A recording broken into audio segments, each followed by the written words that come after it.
कि हालेलुया। सबको जय मसीह की। परमेश्वर का धन्यवाद करते हैं आज के सुंदर अद्भुत दिन के लिए। परमेश्वर की उपस्थिति, उसकी पवित्र प्रेजेंस हमारे बीच में मौजूद है। आज हम परमेश्वर का धन्यवाद करते हैं, उसने ये सुंदर दिन हमको दिया। हर संडे की तरह हमारा आज का संडे भी अद्भुत होगा और परमेश्वर के आत्मा आपकी प्रार्थनाओं का जवाब लेकर आज भी यहाँ उपस्थित है। हालेलुया। आइए सब निकालिए रूत की किताब निकालेंगे सब। आज आपको इस स्टोरी में एक अनाज्ञाकारिता के बारे में पता चलेगा कि लोगों के मनों में क्या क्या कैसे होता है कि जब वो उनकी इच्छा पूरी नहीं होती तो कैसे वो परमेश्वर के जगह को छोड़ते हैं। हम एक और अनाज्ञाकारिता आज हम देखेंगे। रूत की किताब सबने निकाल लिया, हम स्टार्टिंग से पढ़ेंगे। हाँ, लिखा, जिन दिनों में न्यायी लोग न्याय करते थे उन दिनों में देश में अकाल पड़ा। हालेलुया। एक बात मैं आपको बता दूं कि जब आप प्रभु यीशु मसीह में आते हो, प्रभु में चलते हो और परमेश्वर आपके जीवन में सारी भलाई और करुणा को देता है, ये एक गारंटी है, ये पक्का है। लेकिन ऐसा समय भी आता है कि कभी कभी दुख के समय से निकलना पड़ता है। परमेश्वर के लोगों को भी कभी कभी कुछ तंगियों से, कुछ तकलीफ़ों से, कुछ उनके हालात भी वैसे हो सकते हैं, निकलना पड़ सकता है। हालेलुया। क्योंकि बाइबल ऐसा कहीं नहीं कहती है कि तुम्हारे ऊपर कभी कोई तूफान नहीं आएगा, तुम्हारे ऊपर कभी कोई तकलीफ नहीं आएगी। बाइबल कहती है ये आएगी पर तुम इससे जय पाओगे। पर जो कमज़ोर लोग होते हैं, विश्वास के कमज़ोर होते हैं, स्थिरता जिनके जीवन में नहीं होती, वो क्या करते हैं, परमेश्वर से हट के इधर उधर भागने लग जाते हैं। हालेलुया। तो एक कहानी हम यहाँ पे देखते हैं कि यहूदा देश में अकाल पड़ा। लिखा, तब यहूदा के बैतलहम का एक पुरुष अपनी स्त्री और दोनों पुत्रों को संग लेकर मोआब के देश में परदेशी होकर रहने के लिए चला गया। लूत के वंशज का, बिल्कुल ठीक बोला उसने। लूत और उसकी बेटियों से, बड़ी बेटी से और छोटी बेटी से 2 बच्चे पैदा नहीं हुए थे जिनको श्राप भी मिला था। तो ये वही मोआब जो था आगे चल के मोआबी जाति बना और मोआब देश बना। हालेलुया। तो एक व्यक्ति यहूदा के देश को छोड़ के, यहूदा का मतलब होता है प्रशंसा। क्या होता है? प्रशंसा, परमेश्वर का दिया हुआ देश। तो परमेश्वर का प्रशंसा का स्थान को छोड़कर एक आदमी क्या किया, मोआब के देश में चला गया। किस लिए? कि उसके देश में बस अकाल पड़ा था। हालेलुया। पर बाइबल तो हमें ये सिखाती है कि अगर हम परमेश्वर के सच्चे और जीवते विश्वासी हैं तो चाहे अकाल हो, चाहे महामारी हो, चाहे जंगल के जवान सिंहों को घटी हो, पर परमेश्वर हमको होने नहीं देगा। पर यहाँ पर हम एक व्यक्ति को देखते हैं जिसने अकाल पड़ा कि तुरंत अपनी पत्नी और अपने बच्चों को लेकर मोआब के देश में परदेसी होकर रहने के लिए चला गया। परमेश्वर का दिया हुआ देश छोड़कर, मन भावु पदार्थ वाला देश छोड़कर उसने मोआब के देश में चले जाने का फैसला किया, जो कि उसके जीवन से एक बड़ी अनाज्ञाकारिता की शुरुआत हुई। क्योंकि परमेश्वर का ये कहना है, चाहे अकाल है, चाहे नंगाई है, चाहे बाढ़ें हैं, चाहे कुछ भी है, मैं मेरे लोगों के लिए इंतज़ाम करने वाला परमेश्वर हूँ। परमेश्वर को इब्रानी भाषा में यहोवा यरी भी कहा जाता है ना। यहोवा यरे, उसका क्या मतलब होता है? मुहैया करने वाला, इंतज़ाम करने वाला, हमारे लिए इंतज़ाम करने वाला। हालेलुया। तो परमेश्वर को हमने अपने अकाल के समय में भी, अपने दुख के समय में भी उसकी बाट जोहते रहना है और प्रार्थना करते रहना है। परमेश्वर को छोड़कर चले नहीं जाना है, प्रार्थना के जीवन को छोड़कर चले नहीं जाना है, अपने विश्वासी भाई बहनों के साथ आत्मिक संगति को छोड़कर चले नहीं जाना है। हालेलुया। यहूदा के बैतलहम में क्या था? सारे यहोवा के मानने वाले लोग, सारे परमेश्वर की प्रशंसा करने वाले लोग, जहां यहोवा के अनगिनत गुणों की लगातार चर्चा की जाती है, ऐसा सुंदर गांव, ऐसा सुंदर देश। और बैतलहम से यीशु मसीह ने जन्म लेना था, तो परमेश्वर का तो शुरू से हाथ बैतलहम के ऊपर था। लेकिन एक व्यक्ति अपने जीवन में फैसला करता है कि मैं इस जगह को छोड़कर एक मोआब के देश में, एक पाप से पैदा हुई जाति जो है, एक देश है जिनसे परमेश्वर घृणा करता था, उस देश में जाकर रहने को जाऊंगा क्योंकि मेरे देश में अकाल पड़ा है। हालेलुया।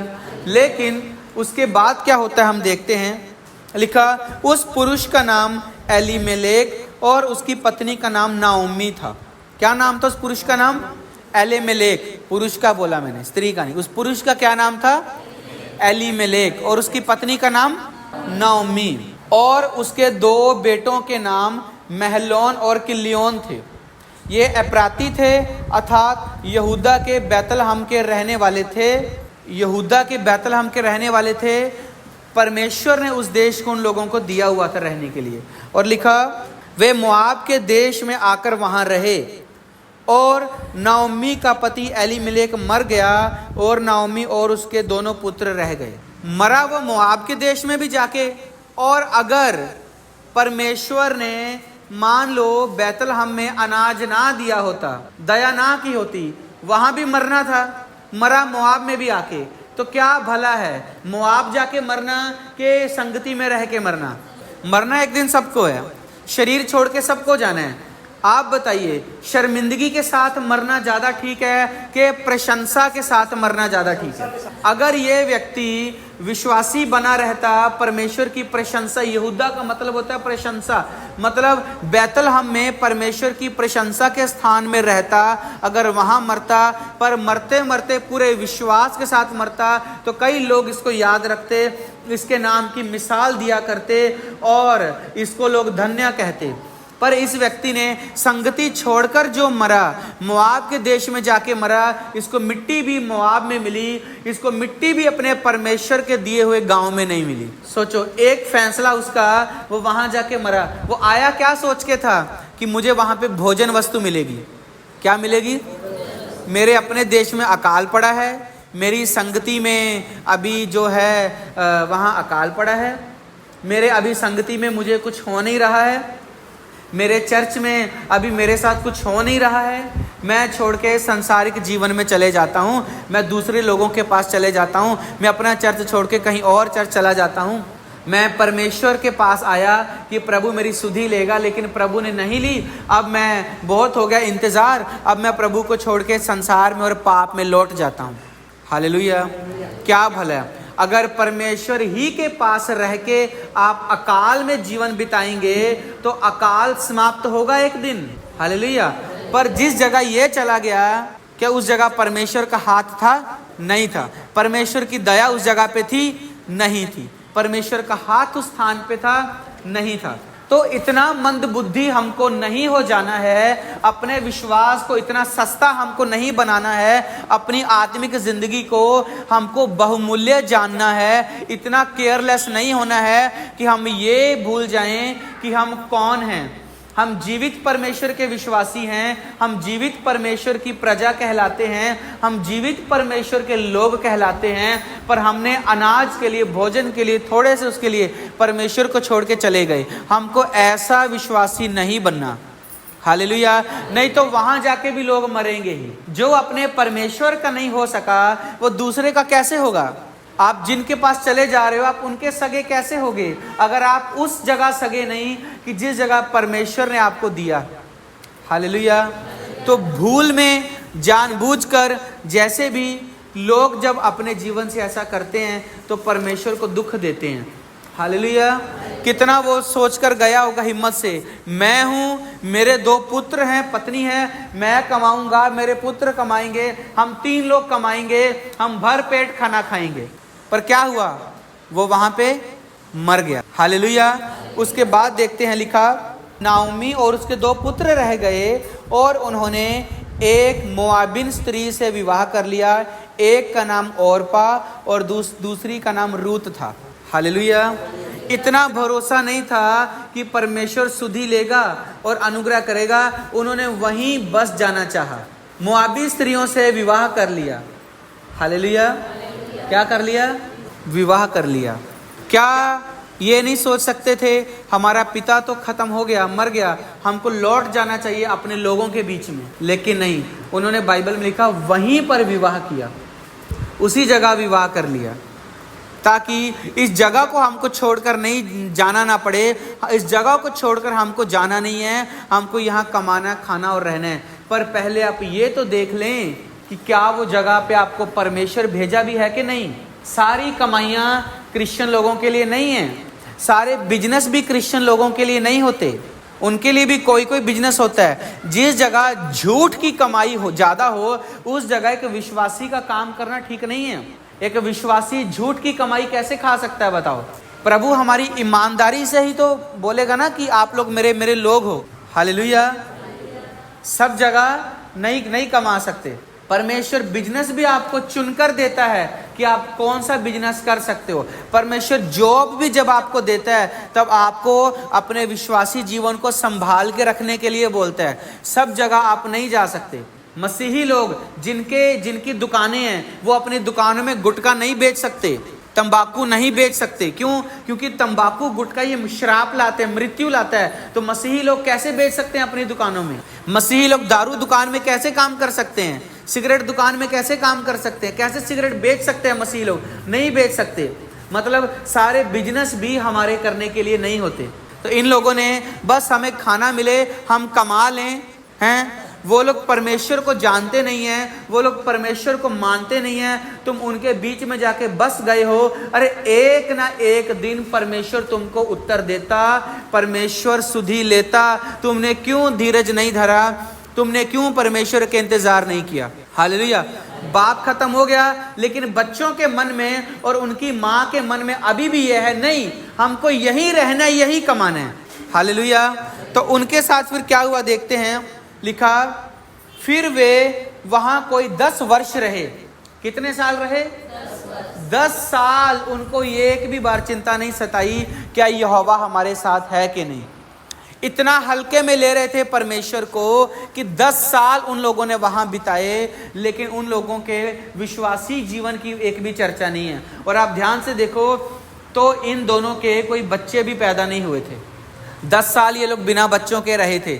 भले इन्होंने दोनों ने स्त्रियां ब्याही, 10 साल वहां रहे, कमाया खाया, लेकिन इनके बच्चे वहां पे नहीं हुए। संतान भी कोई इनके नहीं हुई। 10 साल हो गया, लेकिन समझ नहीं आ रही है।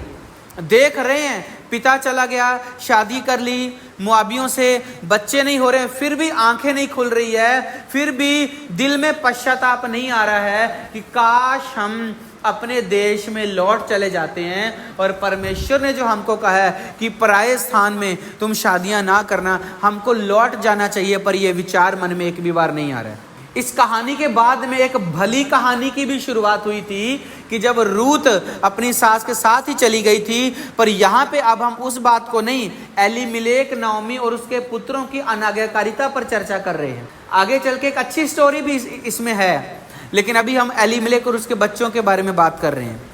हालेलुया। क्या भला था अपनों के बीच में रहना।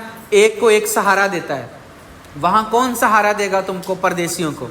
तुम विश्वासियों के साथ संगति छोड़कर अपने भवन से अलग होके, चर्च से अलग होके ऐसी ऐसी जगहें जा रहे हो, और वहाँ तुम 10 साल रह रहे हो, और एक बार तुम्हारे मन में नहीं आया कि मैं क्यों ना एक बार जाके अपना देश देखूं, अपना स्थान देखूं। नहीं, पर भोजन के लिए तुम इतना वो कर रहे हो कि परमेश्वर से भी हटकर चले गए हो। आप कमाइए, बाइबल कहती है प्रभु तुमको सबसे उत्तम बनाएगा, धरती के सारी जातियों से सबसे उत्तम तुमको बनाएगा। पर आपको ये देखना है कि कहाँ आप कमाने जा सकते हो, कहाँ आप कमाने के लिए नहीं जा सकते। हालेलुया। मोआब जैसी जगह में तुम कमाने के लिए नहीं जा सकते। फिर उसके बाद लिखा ऐसा भी परमेश्वर के साथ अंधविश्वास, एक अविश्वास, एक धोखा जैसा जीवन लोग जीते हैं। आज प्रभु ने जिस स्थान को आपको दिया है, आपको उस स्थान में रहना है। बाट जोहनी है परमेश्वर की, चाहे वहाँ अकाल आए, चाहे वहाँ नंगाई आए, भूखमरी आए, कुछ भी आए, परमेश्वर अपने आप तुम लोगों तक हर अच्छी वस्तु पहुँचाएगा। ये उसकी जिम्मेदारी है। हालेलुया। आपने बाइबल में अकाल से लोगों को मरते हुए तो देखा होगा, पर आपने इस बाइबल में सच्चे और जीवते और परमेश्वर की पवित्र प्रजा को कभी भूख से मरते हुए नहीं देखा होगा। एलिया के दिनों में बाइबल में लिखा अकाल भयंकर था, भोजन नहीं था, लेकिन परमेश्वर के दिए हुए अनुग्रह से परमेश्वर ने क्या हुआ, पहले क्रीत नामक नाले में एलिया के पास कौवे रोटी लेकर आते थे। कौन? पहाड़ी कौवे एलिया के पास रोटी लेकर आते थे और पहाड़ी कौवे के मुंह में मांस होता था। अरे जिस समय में चांदी के टुकड़ों में कबूतर बिक रहे हैं, जिस समय पूरे देश में घास तक नहीं मिल रही है कि तुम्हारे घोड़े भी घास खा के जिंदा रह सकें, उस जमाने में परमेश्वर के भक्त एलिया के पास कौवे रोटी और मांस लाते हैं। एलिया नॉन वेज के साथ भोजन करता है, मांसाहारी भोजन करता है, अच्छा लग्जरी भोजन करता है, और उसको भोजन लाकर कौन देते हैं? कौवे, जो खुद दूसरे का चोरी करके खाते हैं। हालेलुया। कौवे की प्रवृत्ति क्या होती है? क्या कौवा किसी को देता है कि किसी का उठा के लेके जाता है? पर एलिया क्या था? अकाल के समय में भी परमेश्वर का ही विश्वासी बना रहा। और बाइबल में लिखा है एलिया दुख सुख भोगी मनुष्य था और परमेश्वर के साथ चलने वाला था। तो परमेश्वर ने कौवे के मन को बदल दिया कि एलिया के पास भोजन लेकर जाओ। कौवे के मन को बदल दिया कि एलिया के पास मांस का टुकड़ा लेकर जाओ। अरे जिन लोगों को रोटी नसीब नहीं हो रही थी, पर एलिया मांस के साथ मनमाना रोटी खा रहा था। सोचो, हालेलुया। ऐसे विश्वासियों को कभी भी आपने भूख से मरते हुए नहीं देखा होगा। देखा होगा तो एलीमिलेक जैसे लोगों को मरते हुए देखा होगा, जिन्होंने परमेश्वर की बाट जोहने की बजाय उस स्थान को छोड़कर अंधकार में चले गए, मोआब में चले गए। इतनी भी बुद्धि काम नहीं कर रही, यहोवा से पूछ लें, मरना तो वहां भी है तो यहां मर जाएं। हालेलुया। लेकिन नहीं, भोजन की चिंता ज्यादा है विश्वास से। यीशु मसीह के पास जब भूख लगती है, यीशु मसीह को शैतान आके बोलता है तू पत्थर को रोटी बना सकता है, अगर तू परमेश्वर का पुत्र है तो पत्थर को रोटी बना के दिखा। पर प्रभु यीशु मसीह को बाइबल में लिखा है सचमुच उस समय भूख लग रही थी। हालेलुया। सचमुच भूख लग रही थी, पर फिर भी प्रभु यीशु ने शैतान की बात मानकर पत्थर को रोटी नहीं बनाया, परंतु यही बोला कि हट शैतान दूर हो, मनुष्य विश्वास के द्वारा और परमेश्वर के वचन के द्वारा जिंदा रहेगा। यीशु मसीह ने क्या बोला? परमेश्वर का वचन बोला और यीशु मसीह जीवित रहे। हालेलुया। पर यहाँ परमेश्वर को छोड़कर, विश्वास को छोड़कर भटक जाने का निर्णय किया और वहां जाके खाएंगे कमाएंगे। फिर वो लोग कहीं के नहीं रहे। वो लोग ना अपनी जाति के बीच के रहे, ना यहूदा के रहे, ना बैतलहम के रहे, ना प्रशंसा के रहे, ना उनकी कब्र धर्मी लोगों के बीच में थी। उनकी कब्र भी मोआब में बनी, पाप के लोगों में बनी। कुछ समय बाद उसकी याददाश्त भी मिट गई होगी उस लोगों में। जब आप इजराइल देश में कभी जाओगे या आप जब प्रभु यीशु मसीह की वंशावलियों को जब आप पढ़ोगे ना, आपको 42 पीढ़ी नजर आएगी। आदम से लेके यीशु के पिता तक एक एक पुरुष का नाम नजर आएगा। हालेलुया। सुनने के समय सुनना है, हंसने के समय हंसना है, खुश होने के समय खुश होना है। हालेलुया। तो 42 पीढ़ी तक एक लोगों का, धर्मी लोगों का नाम लिखा हुआ है और उनकी पुस्तकों में सारे धर्मी लोगों के नाम लिखे हैं। पर एलीमिलेक मोआब में खत्म हो गया, ये धर्मी लोगों की संगति में शामिल नहीं हो पाया। इसकी कब्र भी धर्मी लोगों के बीच में नहीं थी और इसका स्मरण भी धर्मी लोगों के बीच में नहीं रहा। वही हाल उसके पुत्रों का भी हुआ। मैं 5 मिनट बाद फिर पूछूंगा, हंसना नहीं, जवाब देना मेरे को।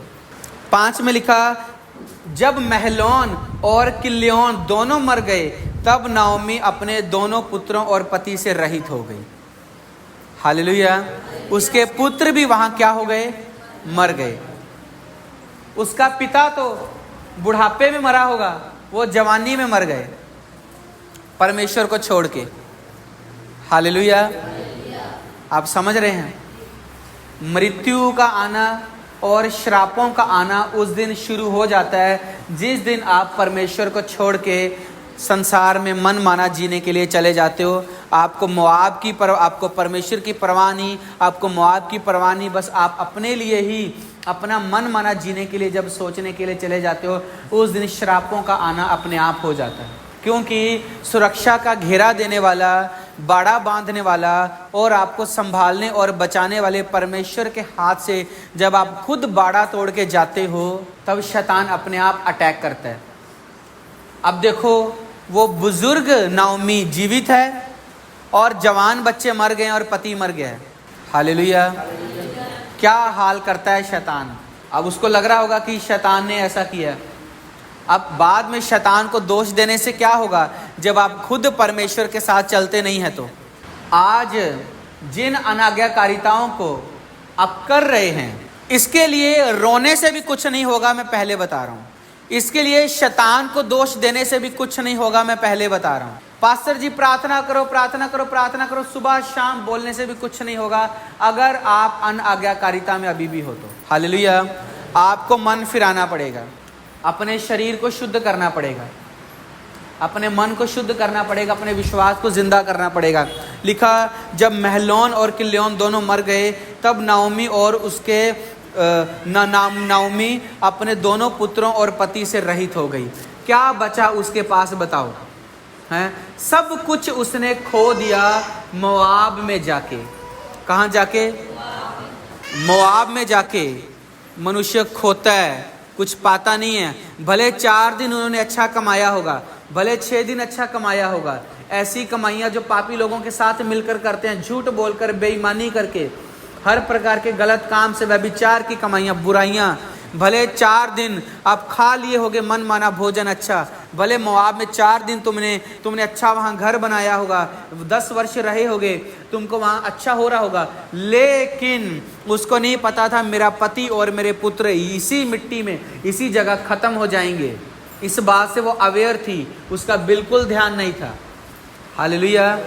अब दोनों पुत्र भी नहीं हैं, पति भी नहीं है, अब उसको कौन कमा के खिलाएगा, ये बताइए। अगर यहूदा देश में होती तो उसके बुढ़ापे का सहारा कौन होता? उसके पुत्र होते, उसका पति होता। पर पति पहले मरा, फिर बच्चे मरे, अब कमा के कौन खिलाएगा बताइए। जब आप अनाज्ञाकारिताएं करते हैं तो थोड़े थोड़े नुकसान आपके शुरू में होने शुरू हो जाते हैं। इससे आपको पता चल जाता है कि परमेश्वर का हाथ मेरे ऊपर से उठ चुका है।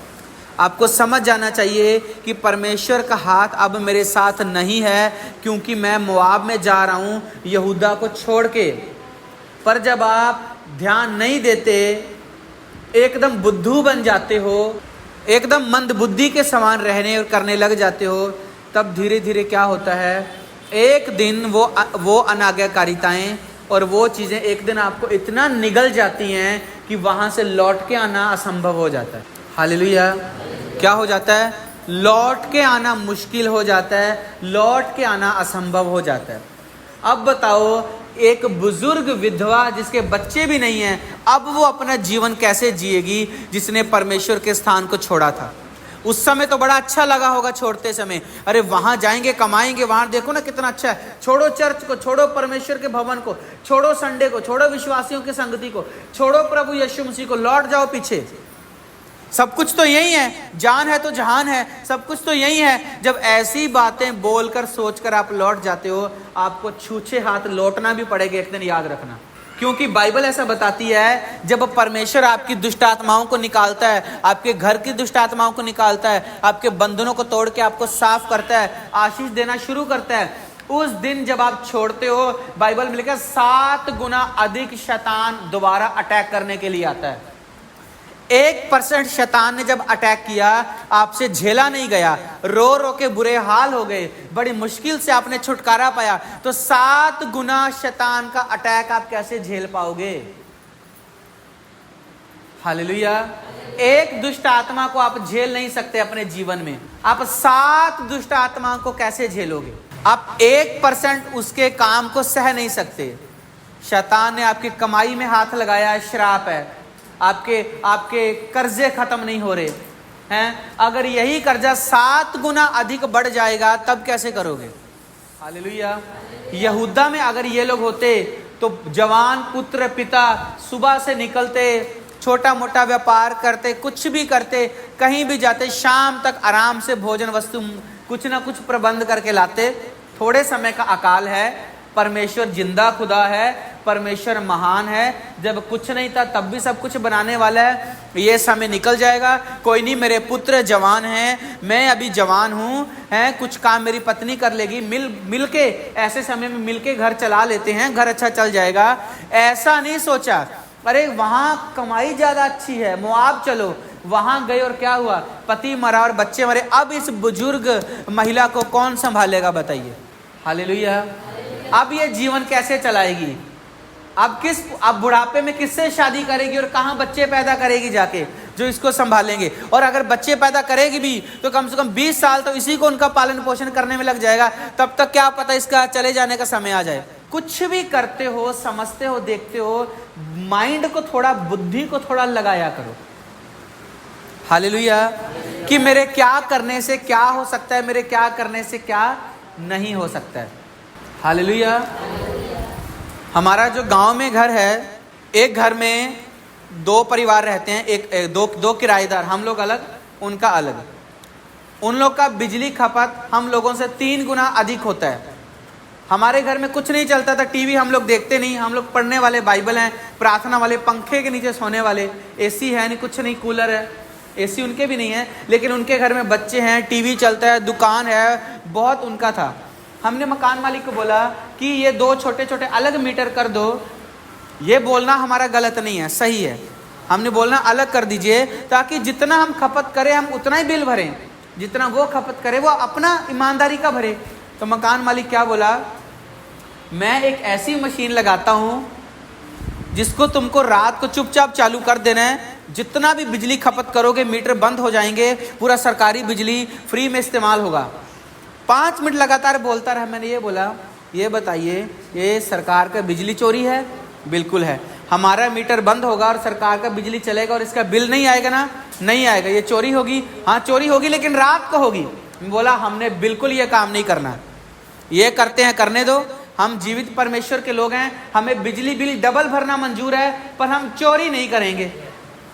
चोरी करेंगे तो श्राप भी आएगा। हालेलुया। ऐसी एक उदाहरण है, ऐसी कईयों बातें में हमारे जीवन में हुई हैं जहां हमने परमेश्वर के वचन को महत्व दिया है। हालेलुया। बाद में क्या हाल होता है पता नहीं है लोगों को, परमेश्वर को छोड़ के, क्योंकि ऐसे श्राप भी जीवन में आ जाते हैं जो जल्दी टूटते नहीं हैं। हालेलुया। जल्दी टूटते नहीं हैं। कुछ श्राप ऐसे भी जीवन में आते हैं जिनके लिए आपको 10-10 साल, हो सकता लंबा उम्र भी, जिनके लिए आपको इंतजार करना पड़े कि ये कब टूटेंगे। मैं एक आपको स्टोरी आज शेयर करता हूँ, मेरे मन में आया। बात अनाज्ञाकारिता की हो रही है, वो किसी भी तरीके से हो। जब हम लोग प्रभु में आगे बढ़ रहे थे, हमारा जब से आत्मिक जिंदगी में बड़ी मजबूती से बढ़ने का समय था, तब वहाँ प्रभु के एक अभिषिक्त दास अलग अलग स्थान में बड़ी बड़ी मीटिंग्स किया करते थे, और हम उस प्रभु के दास की लगभग हर मीटिंग को अटेंड किया करते थे। और वो जवान थे, यंग थे, और इतना पावरफुल परमेश्वर के दास थे। उनका नाम हरजीत सिंह संधू उनका नाम है। उनकी मीटिंग में दुष्ट आत्माएं चिल्लाती थी, निकलती थी, बंधन टूटते थे, रसोली गायब होता था, बहुत छुटकारा उनकी मीटिंग में होता था। एक दिन उनकी किसी जगह में मीटिंग थी और कुछ परिवार के लोग और कुछ अन्य लोग मिलकर गाड़ी वगैरह बुकिंग करके उस शाम को उस मीटिंग में जाने वाले थे। आप एक पास्टर को इतना तरीके से काम करते देखा है तो एक बहन के अंदर बहुत जोश भर गया। अरे पास्टर को देख के शैतान चिल्ला रहा है, अरे उसको देख के दुष्ट आत्मा डर रहा है, अरे वो ऐसे काम कर रहा है, मैं भी कुछ हूँ, मैं भी कुछ हूँ। तो क्या हुआ, उन्होंने शाम को मीटिंग जाना था और सुबह के समय उस बहन किसी के घर प्रार्थना करने गई। वहाँ उसने एक दुष्ट आत्मा ग्रस्त व्यक्ति को देखा, उसमें दुष्ट आत्मा थी। अब अगर उसके पास अभिषेक नहीं है दुष्ट आत्मा निकालने का, तो तुमने शैतान से पंगा क्यों लेना। बाइबल कहती है जल्दी किसी के सर पे हाथ मत रखना। अगर तुम्हारे पास किसी के सर में हाथ रखने की सामर्थ्य नहीं है, तुमने क्यों रखना। उसने क्या किया, दुष्ट आत्मा वाले के सर में हाथ रखा, उसको दुष्ट आत्मा छोड़ गया, इसको पकड़ लिया। मीटिंग से आते समय शाम को, रात को उनका एक्सीडेंट हुआ, किसी की टांग टूटी, किसी का हाथ टूटा, किसी के आंख में चोट लगी। चलो इनकी तो हड्डियां टूटी, इन लोग ठीक हो गए, परंतु जिसने ऐसा काम किया था दुष्ट आत्मा को, वो लड़की का ऐसा हाल हुआ, वो कोमा में चली गई। और मैंने अपनी आंखों से देखा 2-3 साल वो लड़की कोमा से बाहर नहीं आई। और जब भी कोई उसको देखते थे, हमेशा दुष्ट आत्मा उसके साथ खड़ा हुआ आत्मिक लोगों को नजर आता था। और उसके लिए प्रार्थना कर करके वहां के लोग थक गए थे, लेकिन वो दुष्ट आत्मा छोड़ नहीं रहा था। इसलिए मैं कहता हूं, कुछ बंधन ऐसे हैं जिंदगी भर भी पछताना पड़ता है। अब एलीमेलेक को कहां से जिंदा करेगी नाओमी? कहां से पुत्रों को दोबारा लाएगी बुजुर्ग बुढ़ापे में? हालेलुया। इससे अच्छा है परमेश्वर के साथ साथ चलो। चाहे आपके 10 दिन भूख में निकल सकते हैं, भूख मतलब तकलीफ में निकल सकते हैं, आपको 2 दिन मुश्किल आ सकती है, पर कभी भी परमेश्वर को छोड़ के गलत काम करने का कभी भी मत सोचना। हालेलुया। तो हमेशा 2 साल वो लगातार कोमा में रही, आंखें बंद, चेहरा एकदम काला, कैसा मुरझाया जैसा, हमेशा कोई होश नहीं। उसको जीवित रखने के लिए अलग अलग चीजें करते रहे।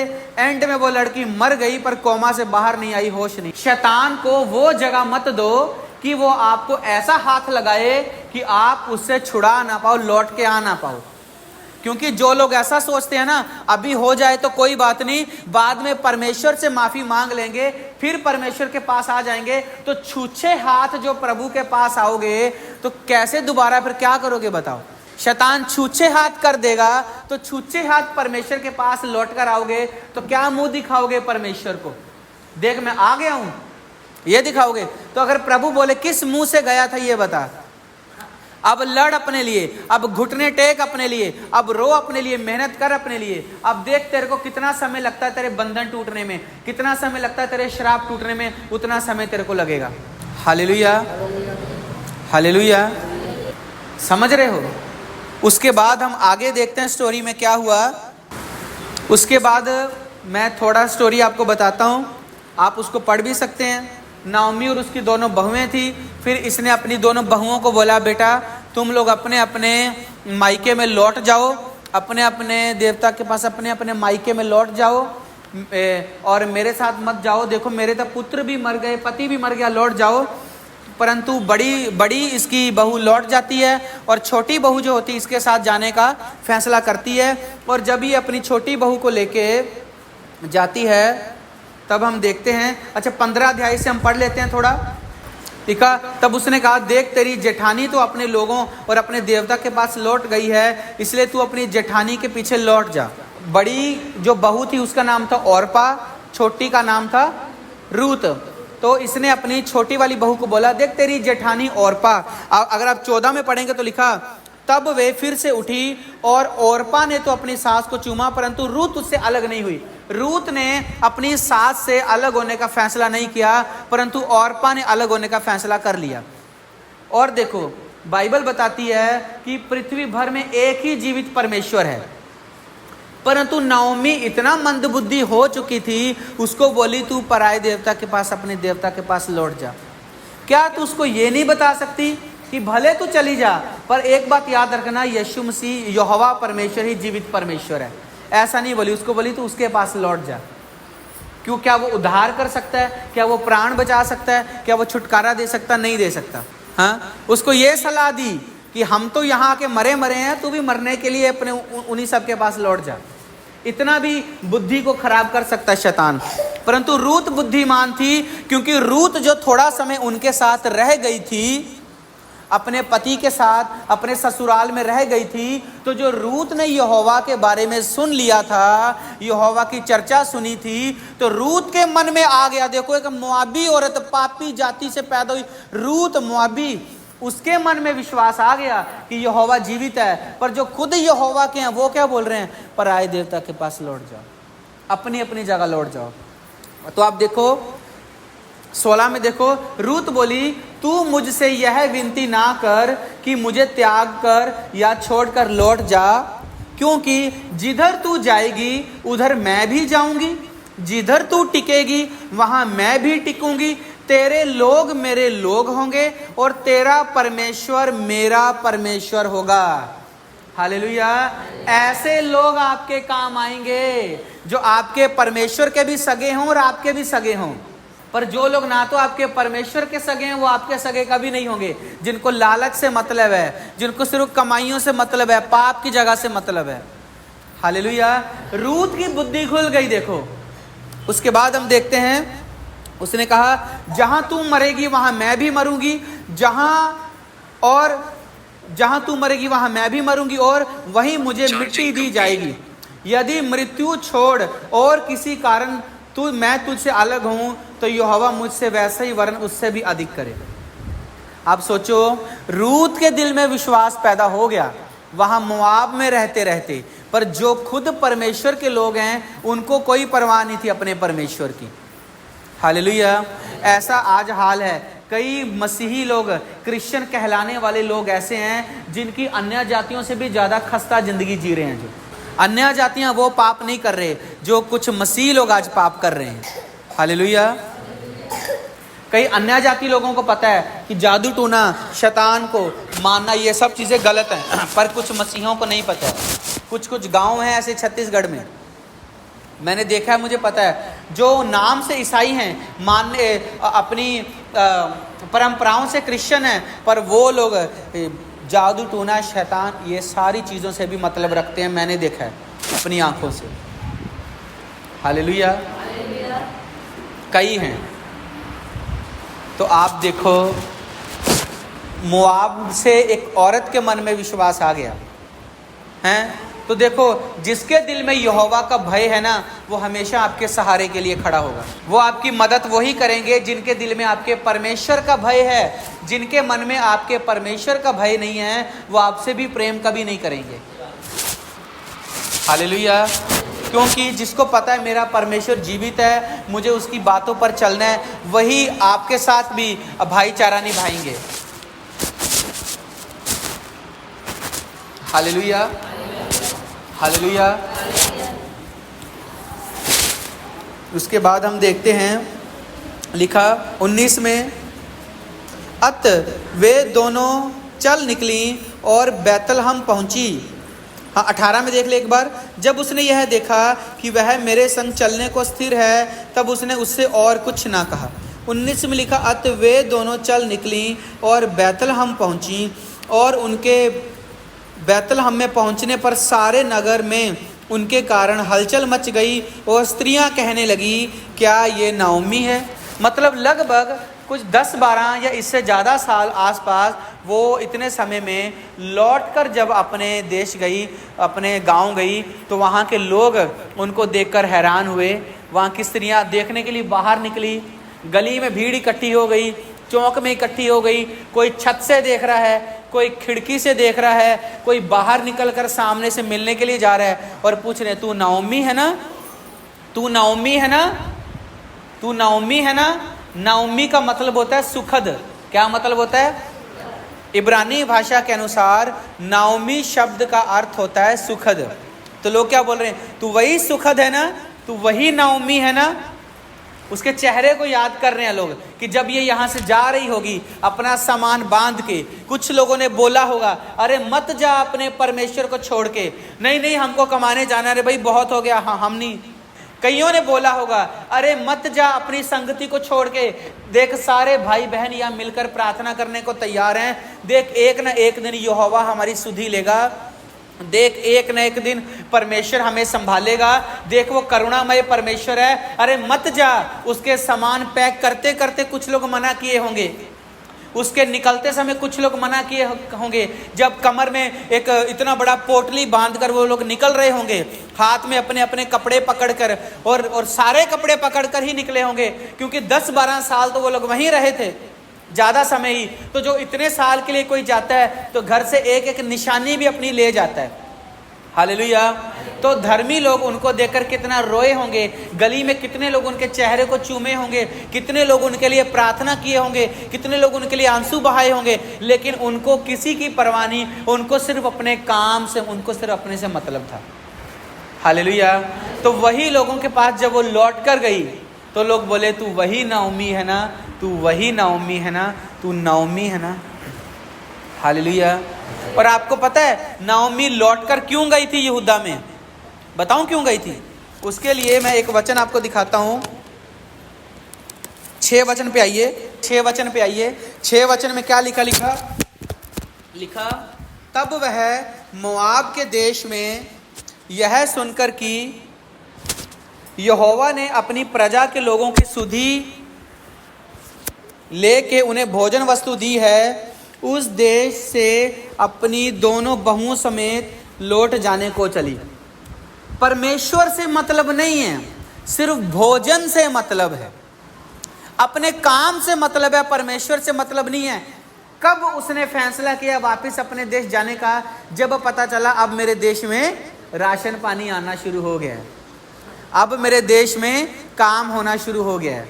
मैंने कभी कभी ऐसे भी देखा है, कुछ सेवकाइयों में होता, कुछ जो विश्वासी लोग होते हैं शुरू में इतना घमंड दिखाते हैं कि शायद पास्टर हमारे बिना चल नहीं सकता, हम देख लेंगे हमारे बिना ये क्या कर लेगा। पर जब प्रभु दिखाता है कि तू हट, तेरे से और बेटर लोग मैं इस सेवकाई में भेजूंगा, जब परमेश्वर भेजता है, वो जब सेवकाई बढ़ जाती है तब वो ये सोच के पछताता, अरे मेरे को तो इतना अच्छा स्थान मिला था, फिर जाते हैं वापिस। हालेलुया। मैं कह रहा हूं जो बातें मैंने अपनी आंखों से देखी हैं, मैं केवल उन्हीं बातों को आपको बता रहा हूं कि जहां जहां मैंने ऐसे होते हुए देखा है। मैंने देखा एक सेवकाई में एक पास्टर थे, उस पास्टर के नीचे एक पास्टर थे जो उनके आने से पहले स्टेज को तैयार करते थे, प्रार्थना करते थे, और अन्य भी कई पास्टर थे।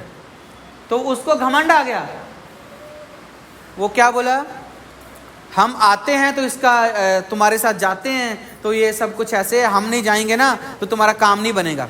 तो पास्टर जी ने उसको साइड में कर दिया, और पास्टर जी की मीटिंग वही हजारों की भीड़ में चल रही है, 15,000 की भीड़ में चल रही है, लंगड़े अभी भी उसकी मीटिंग में चल रहे हैं, कैंसर अभी भी गायब हो रहे हैं, पर जो छोड़कर गया उसके साथ नहीं हो रहे।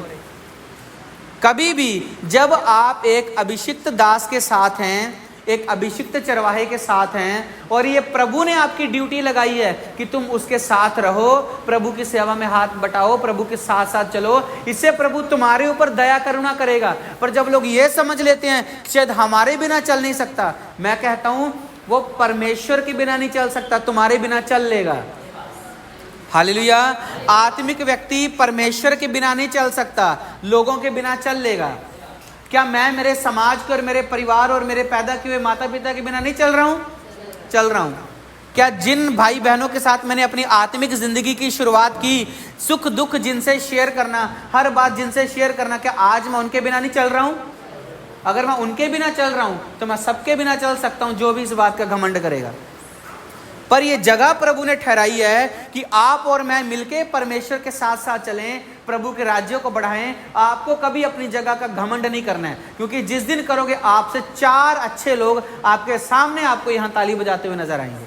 Hallelujah, hallelujah. अब इसने क्या देखा कि वहां पे भोजन वस्तु है।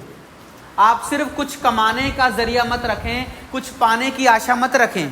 आप परमेश्वर से प्रेम करते हैं तो अपनी जिम्मेदारियों को परमेश्वर से प्रेम करते हुए निभाएं। इनको प्रभु ने यहूदा देश दिया था कि यहूदा के बैतलहम में मसीह आएगा, वहां तैयारी करो, पापी लोग घुसने ना पाए, वहां पे तैयारी रखो, अच्छा रखो बैतलहम को। पर ये अपना स्थान छोड़कर चले गए, क्या क्या परिणाम भोगने पड़ते हैं। और अभी भी ये खाने के लिए गई थी, परमेश्वर के लिए नहीं।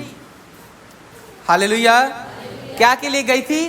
खाने के लिए, कि प्रभु ने अब प्रार्थना सुन ली है, भोजन वस्तु आ चुकी है, अब मेरे को वापस चले जाना चाहिए। अब वापस तो जा रही है, पति साथ में है नहीं, पति की कब्र का है मोआब में। 2 जवान बच्चे साथ में हैं जिनको आंखों के सामने पाल पोस के बड़ा किया कि ये मेरे बच्चे हमारे यहूदा घराने के शेर होंगे, हमारे यहूदा घराने को आगे लेके चलेंगे, हम अपराधी हैं, हम परमेश्वर के लोग हैं, ये बच्चे मेरे प्रभु के काम को संभालेंगे, हम प्रभु की चुनी प्रजा हैं, मेरे बच्चे धर्मी बनेंगे, आगे बढ़ेंगे। बच्चे साथ में है नहीं है। हालेलुया। अकेली जा रही है वापस। ये तो शुक्र करो परमेश्वर का कि रूत प्रभु को जान गई, नहीं तो अकेली क्या करती वहां जाके। हालेलुया। प्रिय भाइयों बहनों, अपने विश्वासी कर्तव्यों को समझें। आपको प्रभु ने कौन सी निज भूमि दी है, क्या स्थान दिया है, क्या जगह दी है। अपनी चिंता दूसरे नंबर पे रखें, चिंता को और अपने मन को पहले जगह पे करके प्रभु को साइड ना कर दें। आपकी आज वर्तमान समय में निज भूमि क्या है? यीशु मसीह। क्या है? यीशु मसीह। दूसरे नंबर पे आपकी संगति, आपका विश्वासी जीवन। हालेलुया, ये आपकी असली प्रॉपर्टी है, क्योंकि जीवित परमेश्वर साथ में यदि है तो वो कहीं से भी रास्ता निकाल देगा। अगर जीवित परमेश्वर साथ में नहीं है तो तुम चले तो जाओगे पर वहां छूछे हो जाओगे। 4 दिन कोई सहारा देगा, 5वें दिन कोई सहारा नहीं देगा। परंतु अगर तुम धर्मी होकर धर्मियों के बीच में जाओगे तो लोग तुम्हें हाथों हाथ उठाएंगे। Hallelujah, hallelujah. मैं जब से सेवकाई कर रहा हूं छत्तीसगढ़ में, मैंने कभी घाटा नहीं खाया। मेरी आंख से आज तक ये सोच के आंसू नहीं निकले कि प्रभु मैं यहाँ सेवा कर रहा हूँ, मेरा क्या बनेगा, मेरा क्या होगा। पर मैंने ये भी देखा है कई लोग कहीं से आए, कहीं चले गए, कई आए कई चले गए, पर मैं बना हुआ हूँ और बना रहूंगा। हालेलुया, क्योंकि मेरी निज भूमि क्या है? यीशु मसीह। हालेलुया, मेरी निज भूमि क्या है? मेरा विश्वासी जीवन, मेरा विश्वासी चरित्र, परमेश्वर के लोग। क्या मेरा मन नहीं करता होगा हमारे रिश्तेदारों, हमारे परिवार के पास मिलने जाने का कि 15 दिन की छुट्टी मारूं, 20 दिन की छुट्टी मारूं? नहीं, पर मैं आप लोगों के लिए और परमेश्वर के लिए हमेशा के लिए अपने आप को समर्पित रखा हूं। यही मेरे पास ज्यादा आशीष है। हालेलुया, ताली बजाओ, आंटी ने बजाई। आपका फैसला क्या है? ये आपको ऊंचा करेगा। आपका फैसला क्या है? अगर उस समय की सबसे ज्यादा महंगी जगह और अति सुंदर और अति प्रेशियस कीमती जगह अगर कोई थी तो वो बैतलहम था, यरूशलेम, यहूदा देश। हालेलुया, क्योंकि प्रभु ने वो देश दिए थे कि पृथ्वी भर के सब देशों में ये उत्तम देश है, दूध और मधु की धाराएं बहती हैं, कनान है, सब अच्छा है। 4 दिन मुसीबत के आ गए तो क्या हो गया? 4 दिन मुश्किल के आ गए तो क्या हो गया? क्या हो गया? 4 दिन मुश्किल के आ गए तो एक ना एक दिन परमेश्वर तुम्हारे लिए अच्छे मददगारों को भेजेगा। तब तुम्हारा अकेलापन खत्म हो जाएगा, तब तुम भूख से तृप्त हो जाओगे, अच्छी जॉब आ जाएगी, घर अच्छा चलने लग जाएगा, परमेश्वर अच्छा दे देगा। प्रभु की मानकर उसी के भवन में, उसी के देश में, उसी के नगर में ही रहो। हालेलुया। पर हम क्या समझते हैं? पेट के लिए, पेट तो है, कमाना ही तो है, और क्या है? कौन बोलता है ना कमाओ? बाइबल कहती कमाओ, मैं तेरे हाथ के काम पे आशीर्वाद दूंगा। पर क्या प्रभु को छोड़ के कमाने के लिए बाइबल कहती है? चर्च छोड़ के जाके कमाने के लिए बाइबल कहती है? कई लोग मेरे को मिलते हैं, प्रेयर करवाते हैं, जो बोलते हैं कि पास्टर जी हम चर्च आना चाहते हैं। बोला बिल्कुल आइए। पास्टर जी हम ना मकड़ी के जाल से घिरे हैं। बोला कैसे? हमको छुट्टी नहीं मिलती और हमको ऐसे कार्यक्रमों में भी भाग लेने के लिए बोला जाता है जहां हम जॉब करते हैं। मैं बोला एक बात बताइए, आप एक भी बार मुंह से ये नहीं बोल रहे हैं कि परमेश्वर मदद करेगा, पर आप क्या बोल रहे हैं? मैं मकड़ी के जाल से घिरी हूं। क्या आप अपने हक के लिए खड़े होकर बोले जहां काम करते हो कि जी मेरे को संडे को छुट्टी दे दीजिए, मेरे को संडे को प्रभु के पास जाना है? आप बोले? आप नहीं बोले। एक थे, कांटेक्ट हुआ था मेरा, पर आप पहले से उनका भय खाकर बोल रहे हो कि मेरे को संडे को छुट्टी वो नहीं देते हैं, मैं मकड़ी के जाल से घिरा हूं। हालेलुया। तो परमेश्वर कैसे मदद करेगा? आप खुद अपने मुंह से बोल रहे हो कि मुझे मकड़ी ने घेरा है। अरे घेरा अलग बात है, तुम अपने हक के लिए खड़ा होना, बोलना तो जानते हो। वो छुट्टी ना दे बात की बात तुम बोलना जानते हो कि नहीं? हालेलुया। वो तुनेश्वर भैया है पीछे, वो सिस्टर है, उनके मिसिस, वो जहां काम करते थे उन्होंने बोला है जाके कि हमको छुट्टी चाहिए, हम चर्च आएंगे। उनके लिए एक ताली बजाओ। मैं किसी और की बात बता रहा था अभी, ये भी काम करते हैं, पर इन्होंने वहां जाके क्या बोला? हम संडे को चर्च जाएंगे, अपने प्रभु के पास जाएंगे। और ये लोग इतनी दूर से, वो नया रायपुर के वो दूर से आते हैं। हालेलुया। सोचो, ये भी तो बोल सकते थे अरे यहाँ नौकरी करते हैं, इन्हीं की सुनो। ये जिस कार्यक्रम में शामिल होने के लिए बोलते हैं चुपचाप हो जाओ, क्या है कमा रहे हैं यही? नहीं। हालेलुया। समझें बात को। परमेश्वर के लिए आप बोलते क्या है, करते क्या है, प्रभु उसको भी देखता है, क्योंकि जो मन में है वही मुंह पे आएगा। मन में तो ये है कि यार कमाना है, बस कमाना है, और मुंह पे क्या है? प्रभु के पास आना भी चाहते हैं। हालेलुया। तो जब भोजन वस्तु मिली, उसने लौट के जाने का फैसला किया। वही नाओमी जिसके बच्चे वहीं पैदा हुए होंगे, सब इतना अच्छे से वहाँ रहते होंगे, खुशी से रहते होंगे। एक दिन जब छोड़ के जा रहे होंगे, कितने लोग उनके लिए पीछे से प्रार्थना किए होंगे, कितने लोग दुखी होंगे, कितने लोग बोले होंगे अरे वापस आना, चिट्ठी लिखते रहना, बीच बीच में मुंह दिखाते रहना। नहीं, वो लोग एकदम से भूल गए सब जगह को। हालेलुया। ऐसी जिंदगी कभी नहीं जीनी, ऐसा कभी नहीं जीना है, क्योंकि जिनके पास गए वहां भी कोई अपना नहीं था सहारा देने के लिए। क्या किसी ने बोला नाओमी तुम लोग 10 साल से ज्यादा हमारे बीच में रहे हो, बुजुर्ग हो गई है, कोई बात नहीं, हमारे किसी घर में रह जा, हम तेरी देखभाल कर लेंगे? किसी ने बोला? उसको पता था वहीं मेरे को संभाल लेंगे। जब वो मोआब को छोड़ रही थी, कोई उसको रोकने के लिए नहीं आया, मत जा। पर जब वो यहाँ आई बैतलहम में, तो सब लोग उसको देखने के लिए निकल आए। परमेश्वर के लोगों में और उन लोगों में क्या अंतर है देख लो। हालेलुया। सब लोग देखने के लिए निकल आए। ये नहीं बोले अरे आई है तो आने दो, चलो अपना अपना तुम काम करो, अंदर जाओ। नहीं, वो लोग बोले ये वही नाओमी है जो गई थी, देखो आज ये लौट आई है। हालेलुया। पर नाओमी क्या कहती है उनको? 20 में लिखा, उसने उनसे कहा मुझे नाओमी ना कहो, मुझे मारा कहो, क्योंकि सर्वशक्तिमान ने मुझको बड़ा दुख दिया है। हालेलुया। मुझे मारा कहो, ताड़ना, पीड़ा। नाओमी का मतलब सुखद और मारा का मतलब पीड़ा, ताड़ना, दुख। मुझे दुखी कहो, मुझे सुखी मत कहो, मुझे दुखी कहो, क्योंकि मैं सुख पाकर नहीं, मैं दुख पाकर लौटी हूं। हालेलुया। हालेलुया।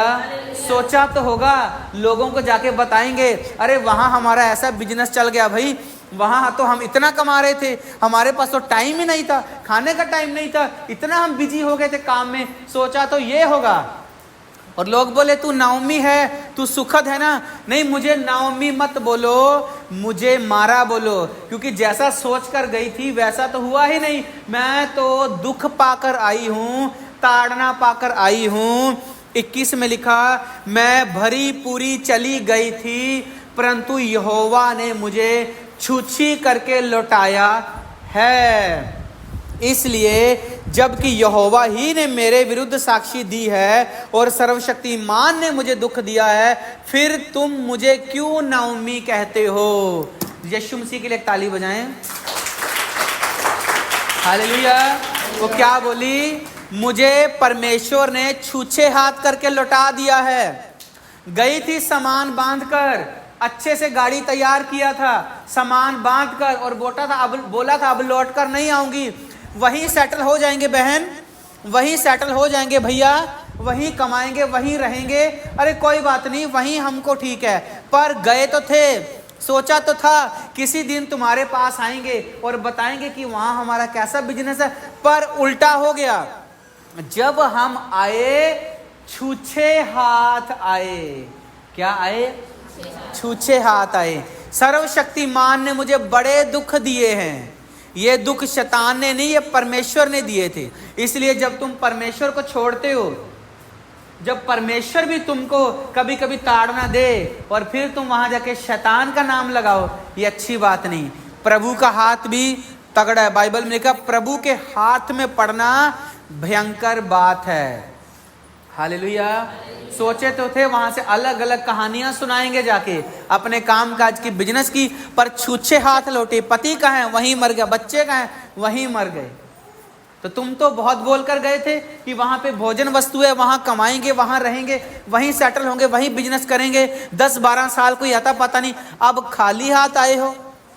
ऐसी जीवन की कहानी हो गई नाओमी की। जब लोग बोले तू नाओमी है, तू सुखद है, नहीं अब तुम मुझे नाओमी मत करो, तुम मुझे मारा कहो, क्योंकि परमेश्वर ने मुझे मारा है, परमेश्वर ने मुझे पति रहित किया है, परमेश्वर ने मुझे संतान रहित किया है, ना कि शैतान ने। तुम लोग मुझे नाओमी क्यों कहते हो? खुश रहने वाली क्यों कहते हो? सुखद क्यों कहते हो? मुझे तो अब तुम मारा कहो। देखो मेरे पास कुछ नहीं है, मैं छूछे हाथ लौट कर आई। हालेलुया। बड़े खुशी से छोड़कर गए थे, बड़े ताव से छोड़कर गए थे, बड़े चर्चा कर रहे थे, अरे तुमको नहीं पता वहां कितना अच्छा है, प्रभु ही लेकर जा रहा है, तुमको नहीं पता, अरे कमाएंगे, खाएंगे, सेटल होंगे, आ जाएंगे यार। अलग अलग बातें बोले होंगे, पर आ तो गई। क्या पति आया? क्या बच्चे आए? कुछ नुकसान आपके ऐसे होंगे जिनकी भरपाई नहीं हो पाती है, जिंदगी भर का पछताना पड़ जाता है, कुछ ऐसा भी हो जाता है।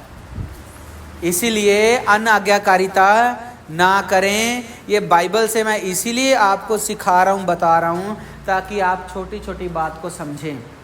पर अगर आज समझकर भी, सुनकर भी आपके मन में कोई असर ना होना, फिर मैं कहना तो नहीं चाहता कि आपसे बड़ा बेशर्म कोई नहीं होगा। हालेलुया। गुटखे के पैकेट पे लिखा होता ना, जानलेवा, मुंह का कैंसर बना होता है, फिर भी लोग खाते हैं, ठीक है। और कैंसर होने के बाद जब प्रार्थना निवेदन देंगे, क्या परमेश्वर ने कैंसर दिया? हालेलुया। मत चुनो अपने लिए वो चीजें जो तुमको छुछा कर दे, जो तुमको मारा कर दे, तुम्हारी जिंदगी को तहस नहस कर दे। अपने लिए ऐसी चीजों को पहले से मत चुनो, क्योंकि बाद में तुम कहीं के नहीं रहोगे। Hallelujah, hallelujah. परमेश्वर आप सबको ब्लेस करे।